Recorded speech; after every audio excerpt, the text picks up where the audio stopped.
संसारभरि छरिएका नेपाली मनहरूलाई हार्दिक नमस्कार। हामी माटोको माया श्रृङ्खलामा छौँ। माटोको माया श्रृङ्खलामा विभिन्न व्यक्तिहरूसँग भलाकुसारी गर्ने क्रममा आज मसँग एउटा सुपरिचित व्यक्ति हुनुहुन्छ। उहाँको नाम भन्ने बित्तिकै उहाँको परिचय नामबाट नै आइहाल्छ। उहाँ नेपाल जेसिजको पूर्व राष्ट्रिय अध्यक्ष हुनुहुन्छ।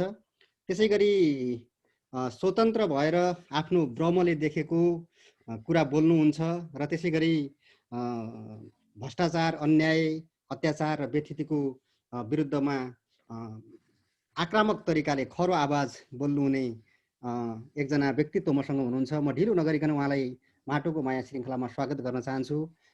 उहाँ हुनुहुन्छ अर्जुन प्रसाई। सबैभन्दा पहिले म अर्जुन सरलाई कार्यक्रममा स्वागत गर्न चाहन्छु। सर नमस्कार, कार्यक्रममा स्वागत छ। नमस्ते। नमस्ते सर। नमस्ते हजुर। अर्जुन सर, सरसँग आज भेट भयो, एकदमै खुसी लागेको छ। मैले सुरुमा यो कार्यक्रममा हामीले अतिथिको परिचयबाट कार्यक्रम सुरु गर्ने गर्छौँ। त्यसैले सरको सुरुमा चाहिँ यो एकाडेमिक पाटो, सरको बाल्यकाल, प्रारम्भिक शिक्षा, अनि हाई स्कुल, अनि उच्च शिक्षा, यो अलिकति स्मरण गरिदिनुहुन्छ सर सुरुमा? धन्यवाद खहेन्द्रजी। जे होस्, तपाईँसँग लामो समयदेखि फोनमा कुराकानी त हुन्थ्यो, तर प्रत्यक्ष यसरी गफ गर्ने मौका पाएको थिएन पनि। आज संयोग मिल्यो, यसको लागि तपाईँलाई धेरै धेरै धन्यवाद। मेरो जन्मस्थान चाहिँ ताप्लेजुङ जिल्लाको हाङपाङ गाविस हो, तर म जन्मिने बित्तिकै 2020 सालमा जब जन्मिने बित्तिकै मलाई मेरो बुवा आमा चाहिँ तराई झर्नुभयो। तराई झरिसकेपछि सुनसरी जिल्लाको महेन्द्रनगर गाविस, अहिले महेन्द्रनगर नगरपालिका हो, अहिले महेन्द्रनगर नगरपालिकामा हाम्रो बसोबास रह्यो र मैले माध्यमिक शिक्षा त्यहीँबाट महेन्द्र माविबाट कम्प्लिट गरेँ। त्यस पछाडि मैले चाहिँ उच्च शिक्षाको लागि काठमाडौँ आएँ 39-40 सालतिर र पुल्चोक क्याम्पसबाट सर्टिफिकेट लेभल सिभिल इन्जिनियरिङको सर्टिफिकेट लेभल मैले कम्प्लिट गरेँ।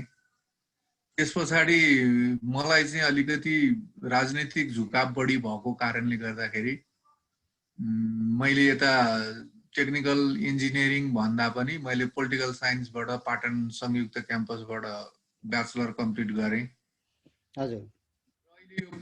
पछिल्लो कालखण्डमा यो सोसियोलोजी जब नेपालमा द्वन्द्व प्रारम्भ भयो, यो द्वन्द्व प्रारम्भ भइसकेपछि चाहिँ मलाई अलिकति यो द्वन्द्वकै बारेमा अलिकति बुझ्ने इच्छा जागृत भयो र मैले आरआर क्याम्पसबाट, रत्नराजे क्याम्पसबाट चाहिँ सोसियोलोजीमा मास्टर्स गर्नलाई जोइन गरेँ र अध्ययन गरेँ। मैले त्यहाँ अध्ययन गर्ने सन्दर्भमा अब मलाई अब त्यो सर्टिफिकेट लिनुभन्दा पनि बढी ज्ञान हासिल गर्नुपर्ने थियो र मैले त्यो विषयवस्तु, सोसियोलोजीका विषयवस्तुहरूमा जुन पढ्नुपर्ने किताबहरूमा नै मेरो असहमतिहरू रहन गयो। त्यो चाहिँ भने विदेशी नागरिक आयो, 2-4 दिन यहाँ चाहिँ गुरु पुरोहित ब्राह्मणको घरमा यसो बसेर अध्ययन गरो, अनि त्यो अध्ययन गरिसकेपछि त्यो ब्राह्मणको घरको चाहिँ अब युरोपियन संस्कृति, अमेरिकन संस्कृति, विदेशी संस्कृति भन्दा अलिकति हाम्रो संस्कृति फरक छ। त्यो त तपाईँको अमेरिकामा पनि महिलालाई भोटिङ राइट्स दिएको भर्खरै हो। हामी त धेरै पछाडिका मान्छे भनिसकेपछि अलिकति हाम्रो समाज अलिकति पछाडिएको त स्वाभाविक रूपमा पछाडिएको छ। अब घर गाउँमा अलिकति बुहारीहरूलाई, छोरीहरूलाई हेर्ने दृष्टिकोण पनि अलिकति फरक छ, तर त्यसलाई चाहिँ अलिक बढाइ चढाइ गरेर तपाईँको चाहिँ यो हाम्रो धर्म संस्कृतिमाथि निकै ठुलो प्रहार गरेको मैले त्यो सोसियोलोजीमा चाहिँ अनुभव गरेँ। र जाँच दिन जाँदाखेरि तपाईँको आफ्ना कुरा भन्दा बाहेक मैले किताबमा पढेका कुरा लेखिनँ। मलाई एउटा विषय ब्याक लाग्यो, पछि विभिन्न कारणले मैले त्यो दिन सकिनँ र मैले मास्टर्स चाहिँ सर्टिफिकेट लिन पाइनँ।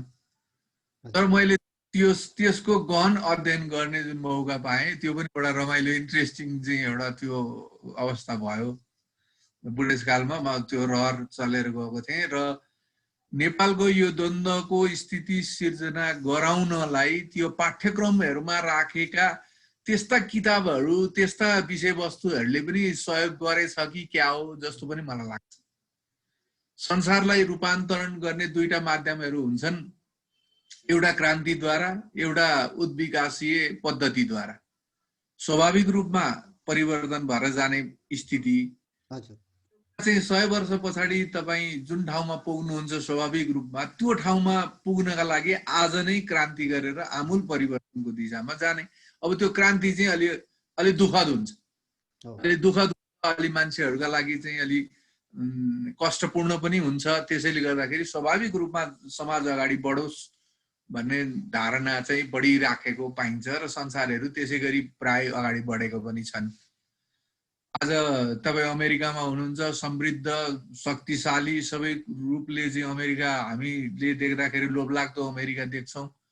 तर आजभन्दा 100 वर्ष पछाडि आजको अमेरिकाको परिस्थितिलाई हेरेर 100 वर्ष पछाडिका मान्छेहरू ओहो त्यस्तो जीवन पनि बिताएर त्यति बेला भन्ने स्थिति आउन सक्छ। त्यो ठुलो कुरो होइन। समयले परिवर्तन हुँदै जाँदाखेरि, रूपान्तरण हुँदै जाँदाखेरि विकासका गतिहरू, मानवीय विकासका, सामाजिक गतिका यी सबै कुराहरू परिवर्तन हुँदाखेरि जसरी आज जङ्गली अवस्थाको हामीले मान्छेहरूले कुरा गर्दाखेरि त्यस्तो पनि थियो होला र त्यति बेला भनेर हामीलाई आश्चर्य लाग्छ। त्यस्तै 200-400 वर्ष पछाडि आजको युग, आजको समयमा हामी बाँचेको जुन परिस्थिति छ त्यो यो परिस्थितिको त्यति बेलाका मान्छेले अध्ययन गरे ओहो यस्तो जिन्दगी पनि हाम्रा बाबुबाजेहरूले बाँचेछन् त भन्ने दिन पनि आउन सक्छ। तर एउटा नकारात्मकता चाहिँ मैले त्यो विषयवस्तुहरूमा सोसियोलोजीको त्यो केही विषयहरूमा चाहिँ एकदमै बढी पाएँ र मलाई त्यति चित्त पनि बुझेन र विभिन्न कारणले त्यो चाहिँ मैले कम्प्लिट गर्न सकिनँ।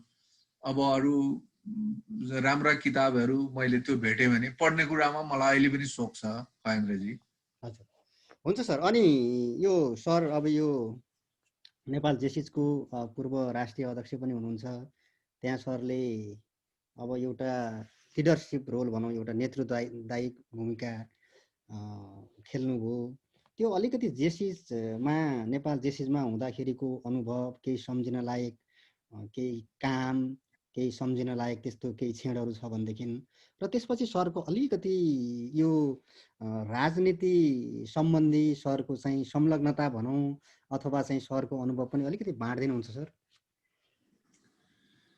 अब स्वाभाविक रूपमा राजनीति भनेको अब हामी गाउँले परिवेशमा जन्मियौँ। 2036 सालतिर जब तपाईँको मुलुकमा एउटा परिवर्तनका लागि अलिकति कष्टपूर्ण अवस्था देशले बिहोर्नु पर्ने अवस्था भयो। गाउँ गाउँमा तपाईँका मार्क्सवादी कुराहरू, लेनिनवादी कुराहरू अथवा साम्यवादसँग आबद्ध कुराहरू, कम्युनिस्ट क्रान्तिका कुराहरू गाउँ गाउँ तहसम्म पुगे।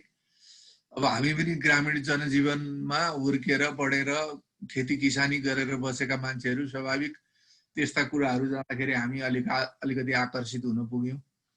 आकर्षित भइसकेपछि अब सहयोगी जस्तो यो त राम्रो रहेछ, यो त ठिक रहेछ भनेर त्यसका पछाडि लागेर हिँड्नु स्वाभाविक नै थियो। यही दरमियानमा हाम्रो स्कुल अन्तर्गत धेरै साथीहरू धरपकडमा 36 सालमा चाहिँ परे र जेल जीवन गए पनि पछि यो बहुदलीय व्यवस्था र बहुदलीय कि निर्दलीय भन्ने चुनाव भएपछि उनीहरू आम माफीमा, सरकार राजाको चाहिँ आम माफीबाट छुट्न पुगे।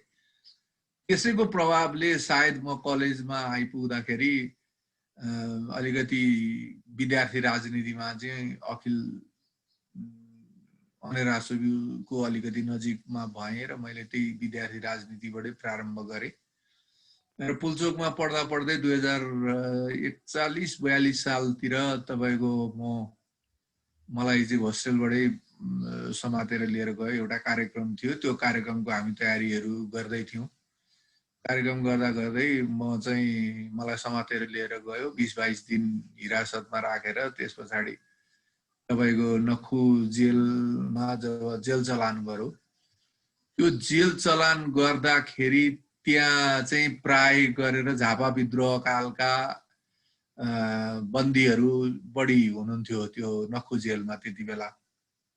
अनि उहाँहरूसँगको भेटघाट पछाडि म जब 6 महिना जेल बसेर बाहिर निक्लिएँ, त्यस पछाडि मेरो अलिकति राजनीतिक गतिविधिहरू अलि संलग्नता बढेर गएको हो।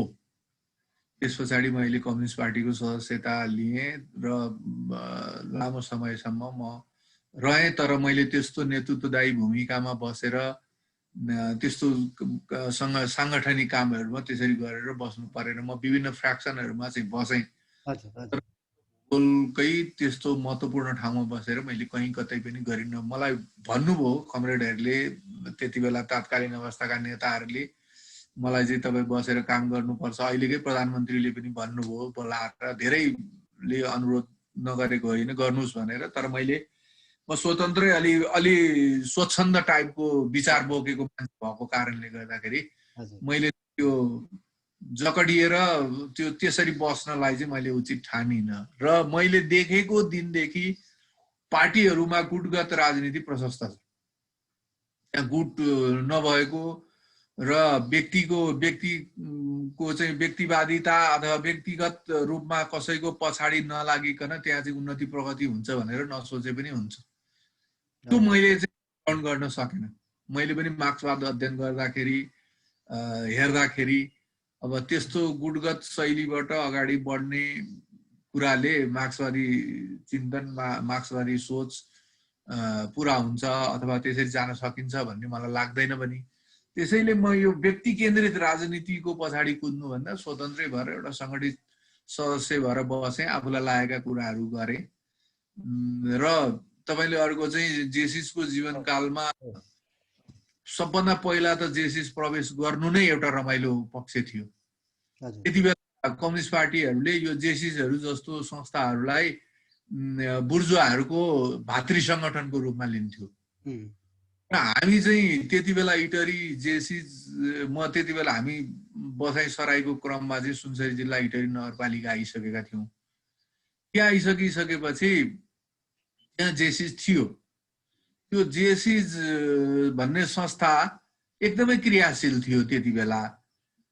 अनि युवाहरूलाई चाहिँ त्यसले एकदमै ठुलो आकर्षण गरेको पनि थियो।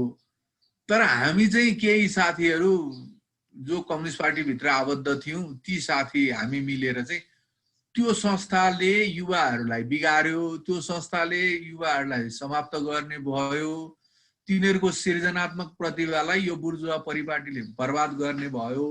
त्यसैले यस्तो संस्थाहरू चाहिँ हट्नुपर्छ भन्ने सन्दर्भमा हामी त्यही भित्र पसेर एउटा फ्र्याक्सन बनाएर त्यो जेसिसलाई सक्न भनेर गएको हो जान चाहिँ, खास गरिकन भनेपछि त्यो प्रवेशै हाम्रो बडा रमाइलो रोमाञ्चित छ। तर त्यहाँ गइसकेपछि यो जेसिसको आस्थामा लेखिएका कुराहरू, जेसिसको आस्था छ, निर्देशक सिद्धान्त भनौँ 4-5-6 लाइनको, त्यो सिद्धान्त हेरिसकेपछि मलाई मन पर्यो, चित्त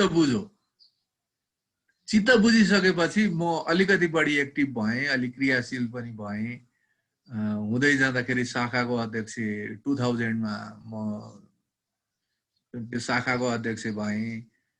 2002मा म भाइस प्रेसिडेन्ट, नेपाल जेसिसको राष्ट्रिय जेसिसको चाहिँ भाइस प्रेसिडेन्ट भएँ। 3मा एक्जिक्युटिभ भाइस प्रेसिडेन्ट भएर 2004मा म चाहिँ नेसनल प्रेसिडेन्ट इलेक्सन भयो, जितेँ मैले। निकै ठुलो यसको यो नेपाल जेसिसको चाहिँ स्थिति अहिले पनि नेपालभरि लाखौँको सङ्ख्यामा यसका सदस्यहरू अहिले पनि छन्। अनि त्यो जब मैले 2004मा अथवा 2060 सालमा जब म राष्ट्रिय अध्यक्ष भएँ, त्यति बेला माओवादी लडाईँ चाहिँ एकदमै चरम अवस्थामा पुगेको थियो। बिहान उठेर समाचार सुन्दाखेरि तपाईँको आज यति मारियो, आज यति चाहिँ क्षति भयो, आज यहाँ बम ब्लास्ट भयो, आज यहाँ यति मान्छे मरे भन्दा बाहेक अरू कुरो सुनिँदैन थियो। त्यो बेलामा नेपाल जेसिस र ह्युमन राइट्स एउटा मानव अधिकार सङ्गठन भन्ने एउटा संस्था छ, अहिले पनि क्रियाशील छ नेपालमा। यो ऋषिकेश शाहले सायद स्थापना गरेको हुनुपर्छ। अनि त्यसको चाहिँ हाम्रो सुदीप पाठक अहिले चाहिँ मानव अधिकार आयोगको सदस्य हुनुहुन्छ, उहाँ सुदीप पाठक। उहाँ र मैले बसेर सल्लाह गऱ्यौँ, सल्लाह गरिसकेपछि अब यो राजनीतिक दलहरूले यता टाउकाको मूल्य तोकेर माओवादीहरूसँग चाहिँ अब कुरा गर्ने परिस्थिति भएन। अब हामी चाहिँ स्वतन्त्र तटस्थ संस्थाहरूबाट नै मध्यस्थता गर्नुपर्छ होला भन्ने सन्दर्भमा हामीले छलफल गर्यौं र त्यति बेलाको अवस्थामा एकदमै माओवादी प्रभावित जिल्ला भनेर चिनिएका रुकुम, रोल्पा, सल्यान, प्युठान यो 4वटा जिल्लामा गएर हामी प्रचण्डलाई भेटेर वार्ता गर्ने र यो दुईटा सरकार र माओवादी विद्रोहीहरूको बीचमा चाहिँ मध्यस्थता को प्रस्ताव लिएर जाने भन्ने सन्दर्भमा हाम्रो कुराकानी भयो र हामी गयौं। जेसिसको केही मान्छे र मानव अधिकार संगठनका केही मान्छे मिलेर हामी यो 4 जिल्लामा गयौं। हामीले प्रचण्डलाई भेट्न त सकेनौं। अब त्यति बेलाको निकै लामो छ कथा, अब तपाईको यो समय नपुग्ला हैन। हामी गयौं, भेट्यौं, त्यहाँको अवस्थाको बारेमा, त्यति बेलाका ती छापामारहरूको अवस्थाको बारेमा, अनि त्यो 13, 14, 15 वर्षका केटाकेटीहरूले चाहिँ कम्मरमा बम बाँधेर बाटो बाटोमा हामीलाई चाहिँ स्वागत गर्नु बसेको, अनि ती स्कुल पढ्ने 10, 12, 13 वर्षका चाहिँ विद्यार्थीहरू स्कुल पढ्न छोडेर चाहिँ तपाईको यो माओवादी लडाईँमा लागेका, किन लागेका, मैले बाटोमा प्रश्न गर्थेँ उनीहरूलाई। तपाईहरु स्कुल जानुहुन्न, तपाईहरुलाई पढ्न मन लाग्दैन भन्दा उनीहरूले चाहिँ जुन जवाफ दिन्थे यो पढाइ सम्बन्धी, अनि बाटोमा सरकारी गाडीहरू जलिराखेका, आगो लगाइदिइराखेका, सरकारी भवनहरू चाहिँ ध्वस्त भएर, त्यो एउटा कारुणिक, त्यो धेरै लामो छ, तपाईलाई समय पुग्दैन यो मैले। र त्यो बीचमा यो माओवादी हिंसाले यो मुलुकलाई तहस नहस गर्छ, तर यसले राष्ट्रिय निकास, राष्ट्रलाई समृद्ध बनाउने अथवा राष्ट्रको उन्नति प्रगतिका लागि यसले निकास दिँदैन भन्ने सन्दर्भमा त्यो मेरो 1 वर्ष कार्यकाल मैले देशैभरि एउटा अभियानकै रूपमा सञ्चालन गरेँ। अब त्यो प्रति मलाई आज गर्व छ। कोही मान्छेहरूले त्यति बेला सोच थियो कि यो माओवादी युद्धले सरकारी प्रतिकारले र माओवादी द्वन्द्वले यो मुलुकलाई कति वर्ष पछाडि धकेल्यो भन्ने कुराको लेखाजोखा यदि यसको गहन अध्ययन छलफल हुने हो भने, र मैले त्यति बेला जे चाहिँ एउटा आकलन गरेको थिएँ त्यो आखिरी पूरा भयो। त्यसैले म त्यसमा गर्व गर्छु। हाम्रो जस्तो मुलुकमा नेपालीहरूले मात्रै चाहेर सबै कुरा हुन सक्दैन खयन्द्रजी। यहाँ विदेशी प्रभावहरू हुन्छन्, विदेशी स्वार्थहरू हुन्छन्, त्यसमा पनि संसारको उदीयमान अमेरिका भन्दा पनि माथिल्लो तहमा पुग्ने सोचका साथ चाइना अगाडि बढिराखेको अवस्था छ।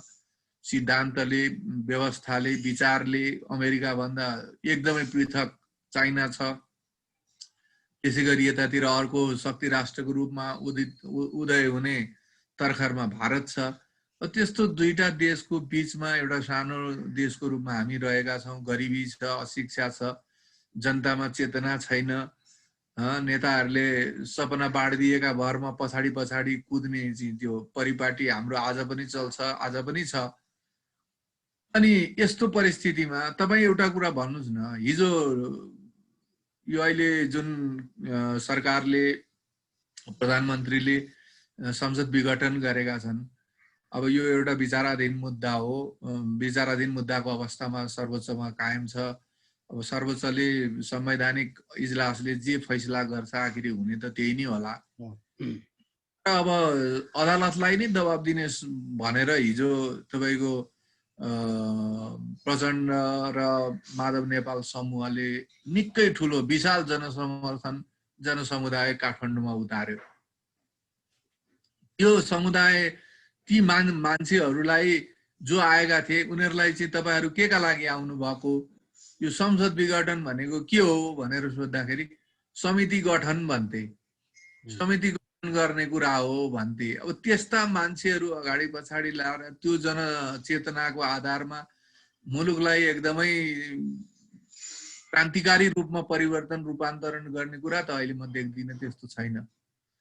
तर पनि नेताहरूले अस्थिरता, अराजकता, हिंसा यस्ता गतिविधिहरू सिर्जना गर्नलाई जसरी मान्छे जुटाउँछन् त्यही स्थिति चाहिँ सरकारमा पुगेपछि विकास निर्माणका लागि, राष्ट्रिय उन्नतिका लागि, राष्ट्रिय स्वार्थ पुरा गर्नका लागि, त्यसै गरी चाहिँ मान्छेहरूलाई चाहिँ संलग्न गराउने, हिजो काठमाडौँमा उर्लेको जनसागरलाई बाटो खन्ने काममा प्रयोग गर्ने, सार्वजनिक सामुदायिक हितका लागि प्रयोग गर्ने हो भने कति काम हुन्थ्यो होला, कति गर्न सकिन्थ्यो होला।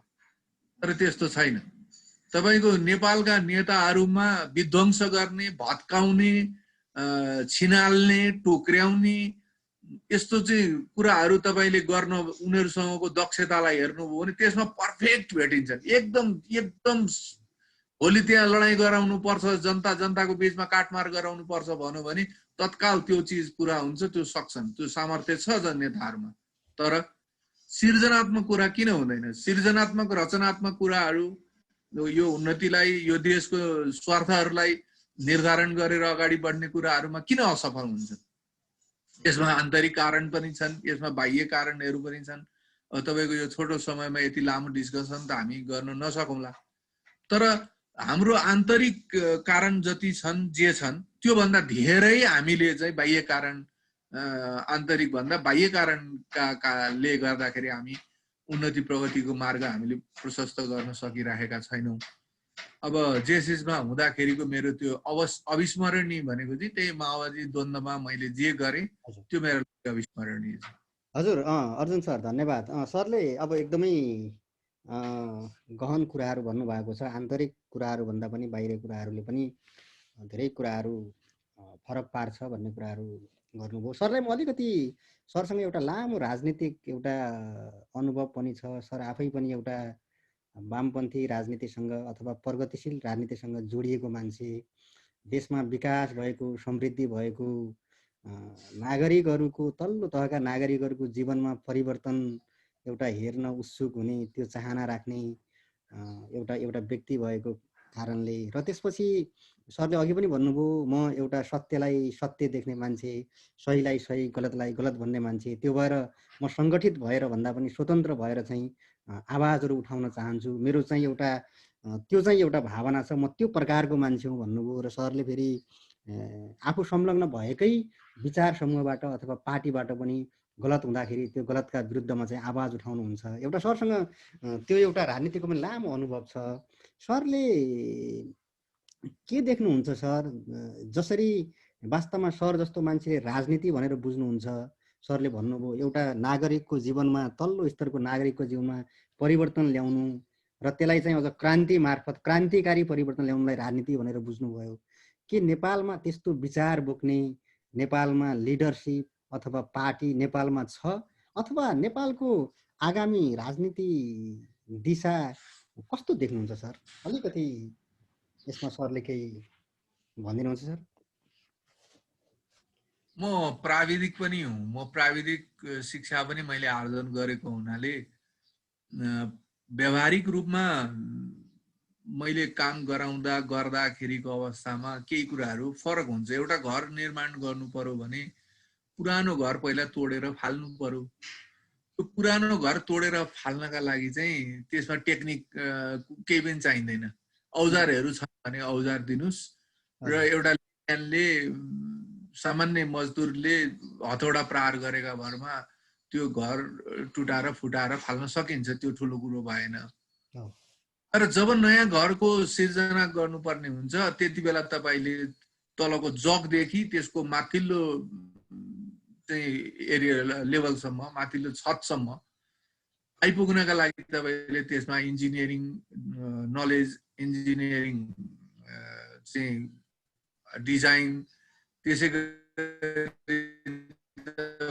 गरेको चाहिँ सामग्री सम्मिश्रण, यस्ता धेरै कुराहरूलाई चाहिँ विचार पुर्याएर गर्नुपर्ने हुन्छ। त्यो भन्दा पनि पहिला कुरा त तपाईले यो क्षेत्रको जुन ठाउँमा तपाई घर निर्माण गर्नुहुन्छ त्यहाँ चाहिँ आउने दैविक प्रकोपहरूको सन्दर्भको बारेमा पनि तपाईले गहन अध्ययन गरेको हुनुपर्छ। भूकम्प जान्छ भने कति रेक्टर स्केलको भूकम्प जान सक्छ, त्यसलाई चाहिँ प्रतिरोध गर्न सक्ने चाहिँ डिजाइन गर्नुपर्ने हुन्छ। यस्ता यावत कुराहरू चाहिँ जब नयाँ निर्माण प्रारम्भ गरिन्छ त्यति बेला चाहिँ दक्ष प्राविधिकहरूको आवश्यकता पर्छ। एउटा सामान्य चेतना भएको मान्छेले बुझ्ने कुरा यही हो, मैले बुझेको कुरा पनि यही हो। आज नेपालमा नेपालको नेतृत्व गरिरहेका जति पनि नेताहरू हुनुहुन्छ उहाँहरूले पुरानो हाम्रो एउटा जुन व्यवस्था थियो, जस्तो व्यवस्था थियो निर्दलीय पञ्चायती व्यवस्था, त्योभन्दा अगाडि राणा शासन समाप्त गरेर आएको जुन व्यवस्था थियो त्यो व्यवस्थालाई भत्काउने कुरामा अथक परिश्रम गर्नुभयो। त्यो कुरालाई हामीले स्वीकार्नुपर्छ, मान्नु पनि पर्छ। उहाँहरूले धेरै ठुलो चाहिँ बलिदान, धेरै ठुलो रगत बगाउनु भएको छ। आजका नेताहरूले एउटा युगलाई रूपान्तरण गर्न, फड्को मार्न, त्यो व्यवस्था परिवर्तन गर्न उहाँहरूको योगदान रह्यो। मुडे बल भन्छन् नि, मुडे बल, कुनै त्यसमा उहाँहरूको चाहिँ त्यो दक्षता त्यस्तो केही चिज देखिँदैन। उही आन्दोलन गर्ने, लडाईँ गर्ने, मान्छे मार्ने, माओवादीले गरेको पनि के चाहिँ हो र, आखिरी गरेको त त्यही हो। जनताहरूमा त्रास सिर्जना गर्ने, डर सिर्जना गर्ने, जसको कारणले गर्दाखेरि हिजोको सत्ता, पुरानो सत्ता रूपान्तरित त भयो। तर सत्ता रूपान्तरित भइसकेपछि अब लेमानेहरूको काम सकिनुपर्ने हो। मजदुरहरूको जो तपाईको स्किल्ड मेन पावर अब आवश्यक पर्ने, अनस्किल्ड मेन पावरको काम सकिन्छ त्यस पछाडि। अब नयाँ घर निर्माण गर्नका लागि चाहिँ स्किल्ड मेन पावरहरू छ। त्यहाँ इन्जिनियरहरू चाहिन्छ, त्यहाँ आर्थिक अर्थविदहरू चाहिन्छ, अर्थको चाहिँ कसरी आर्थिक व्यवस्थापन गर्ने भन्ने चाहिँ हेर्नलाई अर्थविदहरू चाहिन्छ। तपाईको इन्जिनियरिङका पनि पाटाहरू छन्, घरको नक्सा बनाउनलाई आर्किटेक्ट चाहिएला, त्यस पछाडि तपाईको निर्माण गर्नलाई सिभिल इन्जिनियर चाहिए।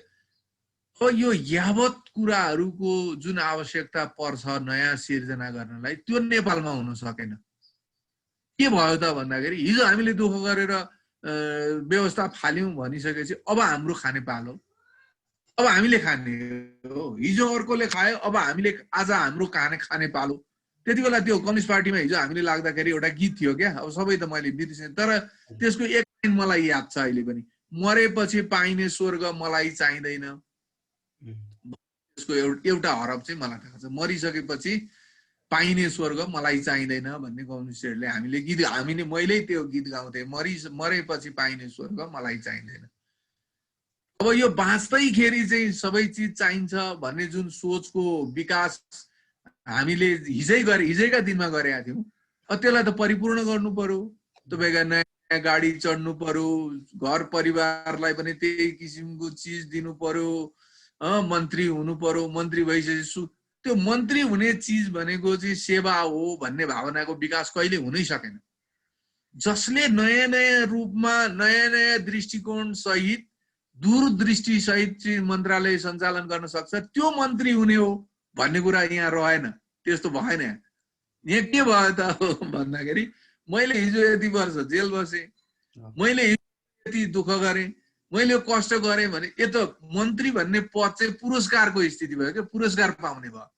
तपाईँको अहिले बाइडेनले त्यहाँ जितिसकेपछि परराष्ट्र मन्त्रीमा तपाईँको अरू मन्त्रीहरूमा पनि विज्ञहरू खोजिकन लिएर गएर आएको छ। चाइनाको हेर्नुहोस्, त्यहाँको चाहिँ उत्कृष्ट विज्ञहरूलाई, त्यो विषयको विज्ञहरूलाई लिएर गएर मन्त्री बनाऊ। तर नेपालमा त्यस्तो छैन।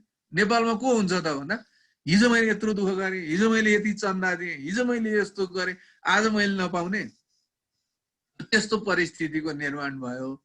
जसको कारणले म यिनै दलहरूबाट, आज जुन दलहरू चाहिँ राज्य सत्तामा देखिन्छन् अथवा निर्वाचन आयोगमा दर्ता भएर बसेका छन्, कुनै न कुनै रूपमा सत्तामा उनीहरूको भूमिका देखिन्छ छ, यहीबाट यो नेपालको रूपान्तरण आर्थिक क्षेत्रमा, राजनीतिक क्षेत्रमा, सामाजिक क्षेत्रमा रूपान्तरण होला भनेर म चाहिँ ढुक्क छैन। मलाई लाग्दैन यो यिनै दलहरूबाट हुन्छ जस्तो मलाई लाग्दैन। किनभने यी दलहरूमा हिजोका दिनमा असीम सपनाहरू, यति सपनाहरू बाँडेको छ कि मान्छेहरूलाई, अब आम नागरिकलाई दिने कुरा त छोडिदिनुहोस्, उनीहरूकै आफ्ना कार्यकर्ताहरूलाई दिने कुरा पनि उनीहरूबाट सम्भव छैन। त्यस्तो स्थितिमा देख्दिन। अब मानसिकता कस्तो छ त भन्दाखेरि, त्यो दलमा जाँदाखेरि मैले के पाउने हो, मैले के पाउँछु, भन्ने सोचका साथ त्यसको सदस्य मेम्बर बन्न मान्छे मैले के लगानी मेरो आफ्नो मैले के दिन सक्छु यो मुलुकका लागि देशका लागि भन्ने भन्दा पनि मैले के प्राप्त गर्न सक्छु भन्ने सोच राखेर मान्छे कार्यकर्ता हुन आउँछ। तपाई दल त्याग गरेर दल प्रवेश गरेको बेलाको तपाईको स्थिति हेर्नुस् त कस्तो छ, अचम्मको छ। अस्ति भर्खरै रापरपाबाट सूर्यबहादुर थापाका छोराले कांग्रेस प्रवेश गरे। अब त्यहाँ चाहिँ वर्षौंदेखि क्रियाशील रहेका मान्छेहरूले लडाईँ गर्दा पनि नपाएको पद एकैचोटि प्राप्त गरे। भनेपछि यदि त्यो पद उनले नपाउने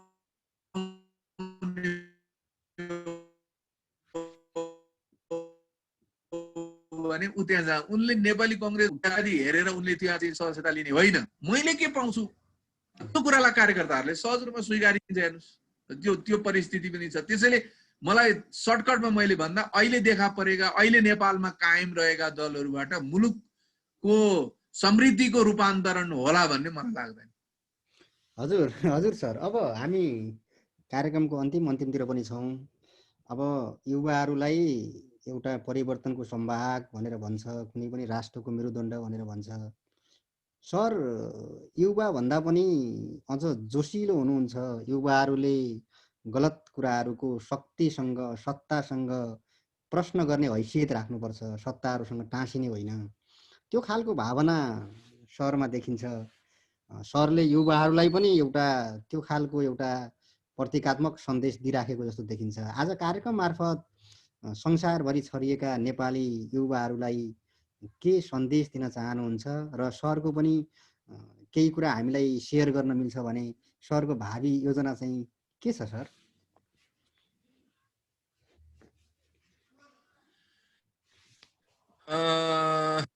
यो एउटा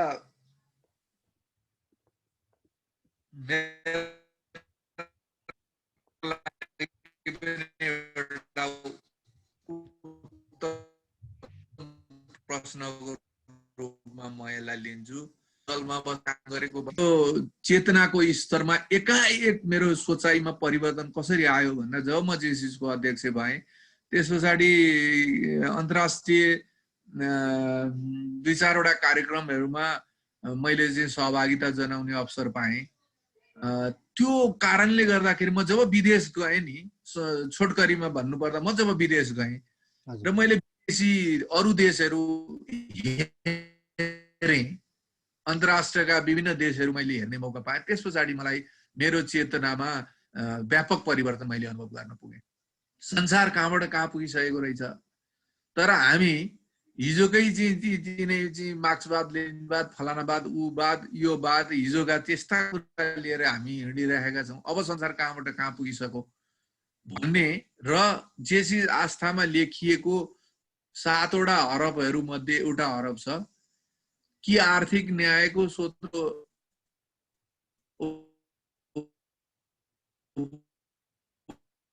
उपलब्धि स्वतन्त्र मनुष्यको जेसिसको त्यो जुन 6-7 वटा लाइन छन्, आस्था भन्छौँ हामी त्यसलाई, क्रिड, त्यो आस्थामा लेखिएका कुराहरू समग्रमा एउटा सिद्धान्त, प्रिन्सिपल नै हो कि आर्थिक न्यायको सर्वोत्तम उपलब्धि, मान्छेले आर्थिक क्षेत्रमा यदि उन्नतिको चरम रूप प्राप्त गर्ने हो भने व्यक्तिलाई आर्थिक रूपमा स्वतन्त्रता प्रदान गर्नुपर्छ भन्छ। व्यक्तिलाई आर्थिक रूपको चाहिँ स्वतन्त्रता प्रदान नगर्ने हो भने तपाईको मान्छेले के का लागि कमाउने, आखिर खाने त्यही हो, लाउने त्यही हो, सबै चिज गर्ने त्यही हो। त यदि व्यक्तिले आफूले कमाएको आधारमा अलिकति अरू भन्दा फरक किसिमको जीवनशैली बाँच्न पाउँदैन भने मान्छेले के का लागि कमाउँछ, कमाउनु के का लागि? यदि मान्छेलाई कमाउने कुरामा तपाईले चाहिँ ब्रेक गरिदिनुहुन्छ, जस्तो कम्युनिस्टहरूले भन्छ नि सामूहिक प्रणाली, सर्वहाराको अधिनायकत्व, यो धनी भनेको सामन्त भयो, उद्योगपति भनेको सामन्त भयो भनेर जुन रूपमा व्याख्या गर्छ नि, त्यसमा मेरो आमूल परिवर्तन ल्याइदियो के चिजले भन्दा यही चिजले। यदि आर्थिक उन्नतिको त्यो उच्चतम रूपलाई प्राप्त गर्ने हो भने व्यक्तिलाई आर्थिक क्रियाकलापमा चाहिँ स्वतन्त्रता प्रदान गर्नुपर्छ भन्ने चिजले मलाई चाहिँ वास्तवमा प्रभावित गर्यो। संसारका कुनै पनि देशले आजसम्म जति आविष्कारहरू भए, जति पनि ठुल्ठुला निर्माणहरू भए, ती राष्ट्रले देशले गरेका छैनन्, त्यो निजी क्षेत्रबाटै भएका छन्। जति आविष्कारको कुरा हेर्नुहुन्छ त्यो मान्छेले गरेको छ। मान्छेले किन गरो भन्दाखेरि उसले चाहिँ आर्थिक उपार्जनकै लागि गरेको हो, त्यो चिज सिर्जना गरेको पनि त्यसैको लागि हो। तर राज्यले के गर्यो त भन्दाखेरि त्यो मान्छेले कमाए बापत ट्याक्स लियो। राज्यले त ट्याक्स लिने हो, तर कमाउने स्वतन्त्रता त दिनु पर्यो मान्छेलाई। कमाउने कुरामै ब्रेक गरेर यहाँदेखि तिमी कमाउन पाउँदैन भाइ, तिम्रो चाहिँ यति हो भनिदिने हो भने त मान्छेले कमाउनुपट्टि लाग्दैन भने चाहिँ यो कम्युनिस्ट सिद्धान्तमा अलिकति परिमार्जन गर्नुपर्ने चाहिँ रसै क्या हो भनेर मलाई त्यति बेलै मैले अनुभव गरेको कुरा हो त्यो हो। र म अहिले पनि के भन्छु भने यदि यो देशलाई साँच्चैको उन्नतिको पथमा लानुपर्छ भनेर कोही कसैले ठाने हामी जस्ता मान्छेहरू छौँ भने त्यो चिज भनेको चाहिँ अनिवार्य रूपमा विदेशमा तपाईहरू जस्ता जो विदेशमा बसेर नयाँ नयाँ सिर्जनाहरू गर्नु भएको छ तपाईहरू जस्ता मान्छेहरूबाटै त्यो हुन सक्छ। नत्र भने यो अहिले हामी नेपालमा बसेका मान्छेहरूबाट यो यो यो त्यति सजिलो तरिकाले हामी कल्पना गर्न सक्दैनौँ।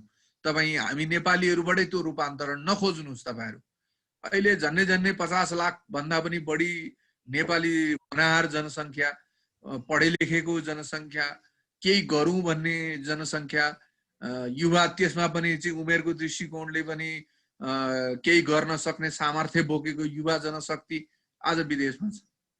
अब त्यसलाई चाहिँ नेपालभित्र अवसर नपाएर गएको भन्छु म। त्यो चाहिँ अवसर नेपालमा भएको भएदेखि आज खगेन्द्र हमाल अमेरिकामा गएर तपाईँ बस्नुहुन्न थियो, नेपालभित्रै तपाईँ यति तपाईँ आज त्यहाँ बसेर सबै चिज प्राप्त गर्दा पनि तपाईँलाई नेपालको माया छ, माटो सम्झि तपाईँ आज हामी जस्ता मान्छेलाई सम्झिँदै हुनुहुन्छ भने किन बस्छ मान्छे विदेश?